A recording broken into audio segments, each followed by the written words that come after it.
Oh, I mean, that's the contractors. I think we don't want anything done with, attempted on this building at the moment. Yeah, no, I completely understand. When you live in there and you're in darkness at the moment with that all happening. But we've got the cable ties, so we're going to put them back up.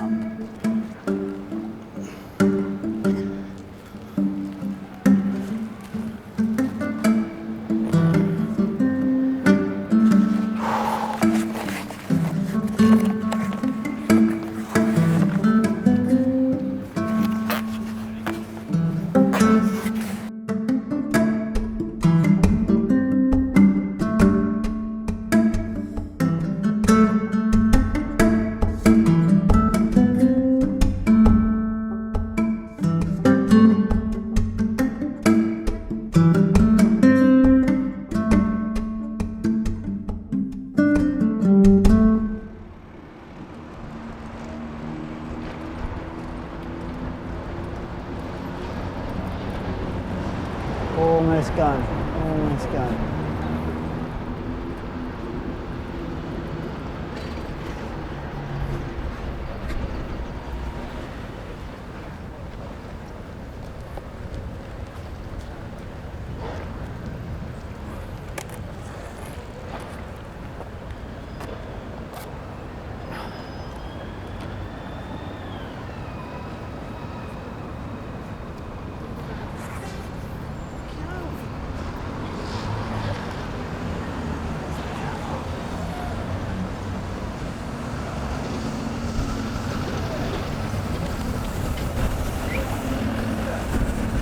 Making artwork.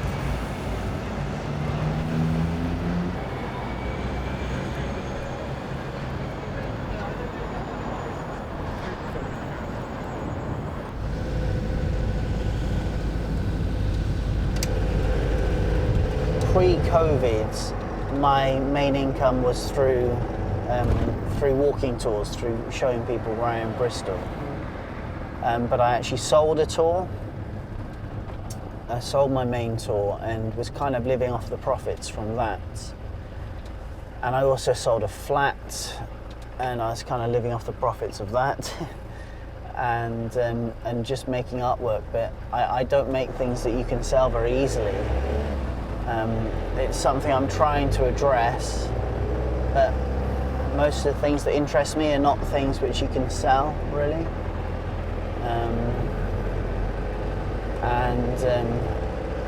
I'm kind of still optimistic enough to think that that I can just carry on making things that I want to make rather than things that I need to make to sell. So I hope I'm not too deflated today. Last night I found out that I didn't get a commission. It was quite a lot of money and a good opportunity, but it was awarded to somebody else.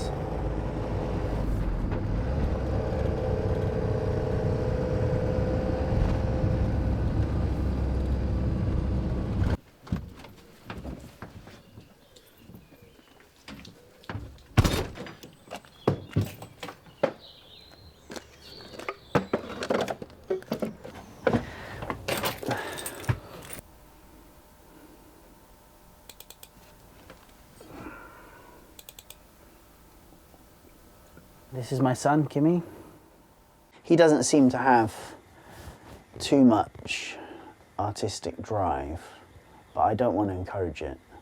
If he wants to do it, fine, I can give him all the advice I can, but I almost think it's irresponsible to encourage your child to be an artist. I think you should, if they have it in you, but it is such a hard life. It can be a tough existence, and yeah, I'm jealous of people quite often who just want to have a normal life and get a job and keep their head down, save some money, have some kids, buy a house, get some slippers and die. That's simplicity. Why would you choose to be an artist? You have to want to basically live in a van and eat very, very frugally and live very frugally. But I'm genuinely happier living here than I've been in any apartment. So it is complete freedom. It also suits making work like I make quite well, because I can have my home and electricity and my computer always where I'm working. So here are the invites. So we're going to be giving these, we'll be knocking on the doors of the houses where these stars are on. So there's 32 individual spots there, and I'm going to do 2 houses per spot. Yeah.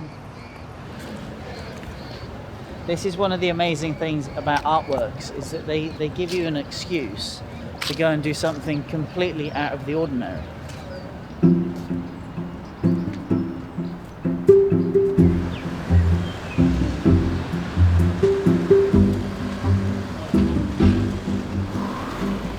I've got a really odd request. Yeah. We're trying to make an artwork whereby we're going to make a giant smiley face over the south of Bristol.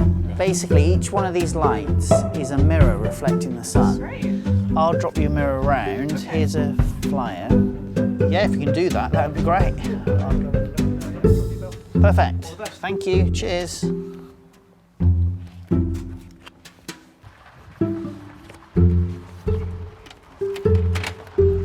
Oh, hi there, how you doing?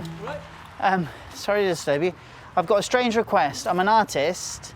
My name's Duncan. I'm sorry, mate, I'm gonna have to bus, okay? Okay. All right, sorry. All right, cheers. All right, cheers. No worries.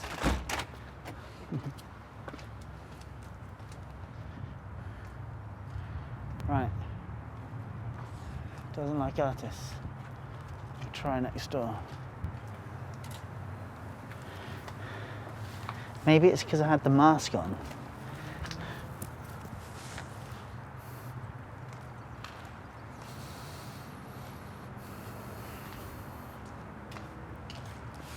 Okay, so that might be a CGI spot.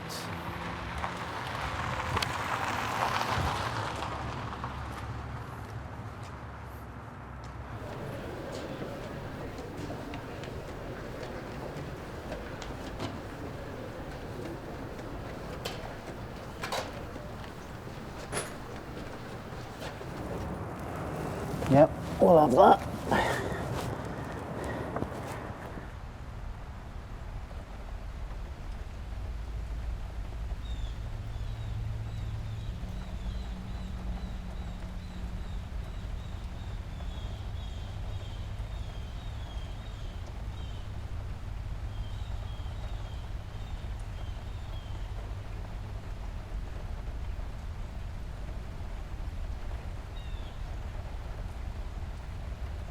I've been in this studio now for coming up to about 2 years, I'd say. It's in the Forest of Dean, which is halfway between Bristol and Hereford, where my little boy Kimmy lives. I've been collecting objects now for at least 20 years, and this space I've largely used to kind of finalise my assemblages. I can say with confidence that I considered myself an artist from about the age of 8. On our second day of university, we were told that 70% of us weren't going to be artists, and you could kind of hear the egos being crushed. And arrogantly I thought, well, that's not going to apply to me. This was the first piece I made after leaving university. And my theory was that I would make something which would take a long time, so I always had something to be working on, yeah? So there was never a period where I wouldn't have something to do. So I made this mountain out of, here's a piece of it. It's out of polystyrene at first, but then I covered it with clay and sand and various things, and then I painted it, but I carved every single rock. It was such a labour of love, and I thought it would, you know, launch my career and change the world. And it was a huge thing, and of course nothing happened, but it had water running down it and smoke coming out of it, and a giant revolving egg, and over 1,000 Kinder toys. But I wouldn't classify myself as someone who's done very well professionally. I'm still working, which is a success in itself. But my problem is that I always move straight onto the next piece, and I'm more interested in doing that than in self-promotion. And it comes back to bite me, because every few months or so I'll start getting very frustrated and angry that I'm not going anywhere professionally, or don't see myself as going anywhere professionally. And that will be relatively short-lived, because I'll then just get excited about the next piece that I'm going to make and just completely focus on that and throw myself into making that. And that piece may then take a couple of months. I'll then hopefully be satisfied with it, and I then might get frustrated that I think my career's going nowhere. I sometimes think if I could just bite the bullet and just not pay any debts, or just kind of go completely under the radar and put all effort into my work, then maybe it would break through into a new realm. But it's just not possible to jump off that cliff. But ultimately, if my work could sustain myself, I would consider that a major level of success.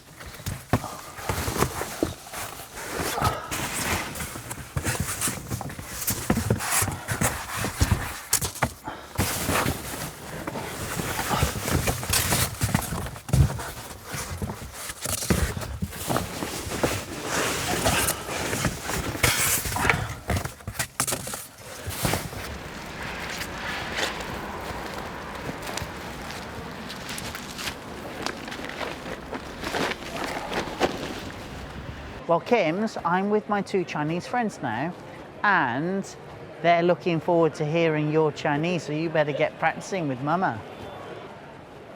Yep, so get practicing, Kim's. Okay, love you, bye.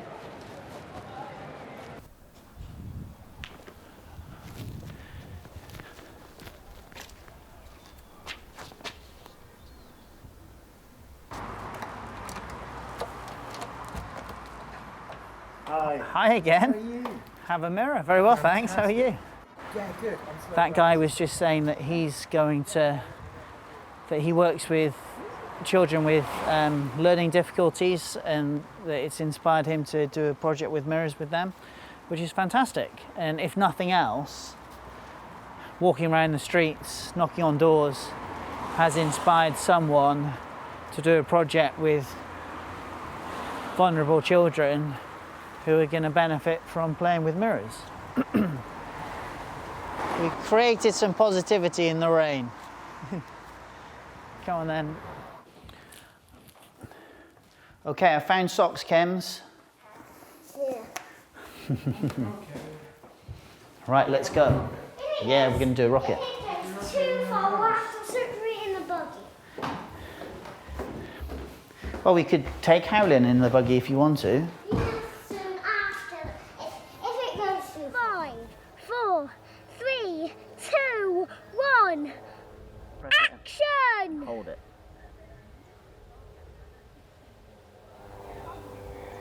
Then you let go of them. Yeah, I think what we need is just to get a car battery, because these are so annoying.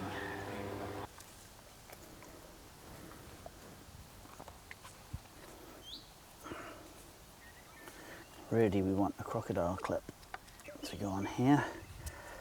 See how we'll 3, 2, 1. There we go. He's up there, you see him? His parachute. See him coming down? Yeah. Okay, it's up here, Kems.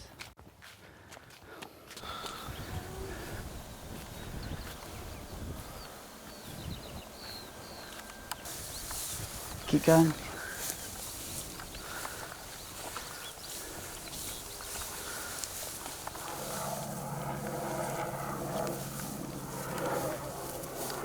Can you see it? I can see it. I can see it. Okay. We have positive identification.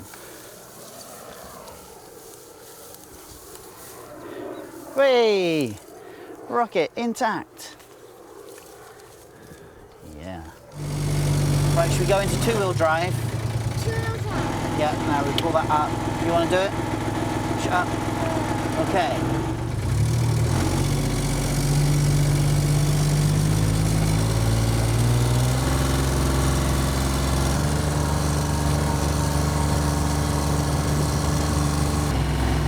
Okay, mate, well done.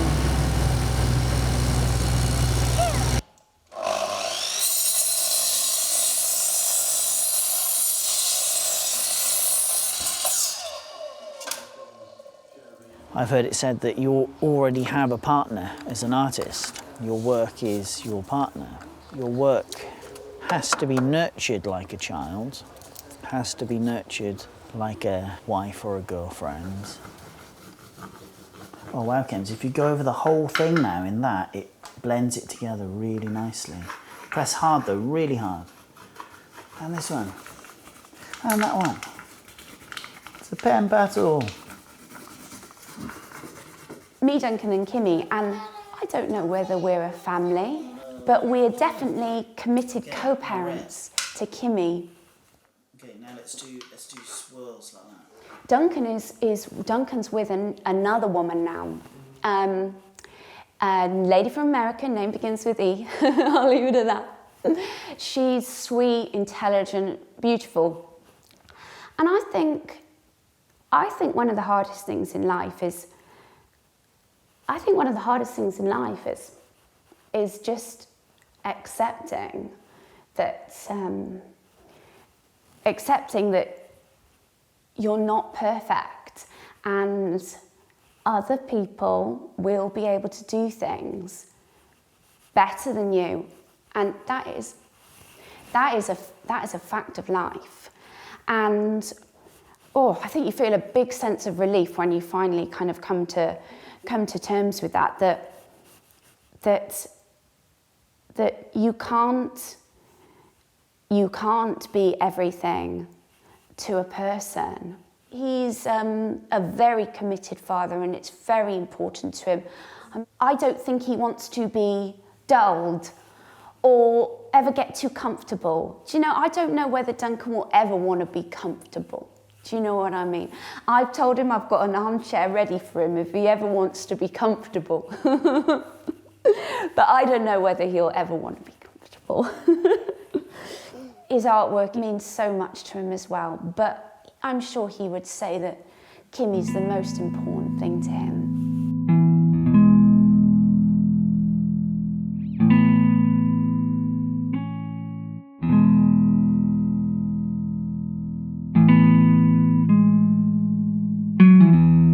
When I see other people's success, I just think, what am I not doing that they're doing? Because I think the work is good.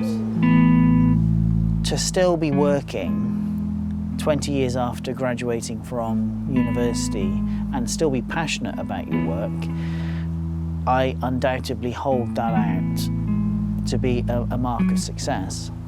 And in that regard, I think I am successful. At least right now, I have complete freedom to make what I want to make, when I want to make it, to change direction if I want to change direction. There's a luxury and a freedom. Not many people would do it. Not many people would be 40 years old with next to no income, sleeping in a van, but I love it.